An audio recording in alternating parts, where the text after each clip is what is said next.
gitu. Tapi di satu sisi juga dia sangat males balik lagi ke kantor, yang waktu itu jamnya sekitar jam 11 atau setengah 12. Dia sangat males balik ke kantor karena cerita-cerita horor dari anak-anak gitu. Dan gak ada orang di situ ya? Dan gak ada orang di situ. Tapi pada akhirnya kan ketakutan kita terhadap hantu selalu kalah dengan kewajiban kita sebagai karyawan. Jadi akhirnya si Om Bobby ini balik dengan, ya dia mengeluh-mengeluh lah di mobil. Bangsat gitu. Udah dia balik lah. Nah, gua nggak tahu lo masih ingat kantor kita yang sebelum, bahkan itu kantornya kantor lama banget kan. Sebelum ini kan di Fatmawati, ini yang sebelum lagi yang di Fatmawati yang awal banget. Gua nggak tahu lo masih ingat atau enggak.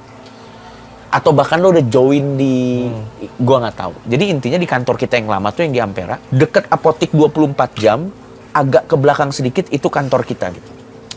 Datanglah Bobby naik mobil nih, datang set di klakson, tin tin tin tin, udah jam 12 tuh, tin, nggak keluar. Akhirnya Bobby turun dari mobil, itu pintu gerbang tuh di tek. Akhirnya keluar penjaganya, dibuka pintunya. Bobby langsung aja ngomong, "Mas, saya mau ngambil ada alat syuting gitu di kantor MLI. Temenin ya?" "Oh iya." Karena Bobby takut naik ke atas karena dia harus ngelewatin lorong gitu. Dan kalau udah malam lorongnya tuh dimatiin semua gitu. Jadi harus nyalain lampu biar tek gitu kan. Tapi kalau film horor banget berarti lorong. Memang. Dan gua nggak tahu kenapa waktu itu emang kantor kita begitu.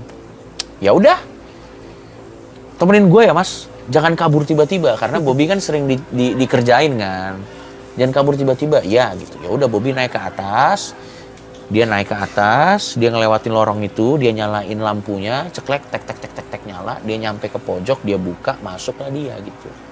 Nah begitu dia masuk ke sana, udah ngambil alat-alat, tiba-tiba Bobby ini ngerasain ada sesuatu yang nggak enak gitu. Dia nggak bisa ngejelasin itu apa, tapi dia ngerasain kayak ada sesuatu yang nggak enak di dalam itu. Ini menurut ceritanya Bobby ya, dia ngerasain ada sesuatu yang nggak enak.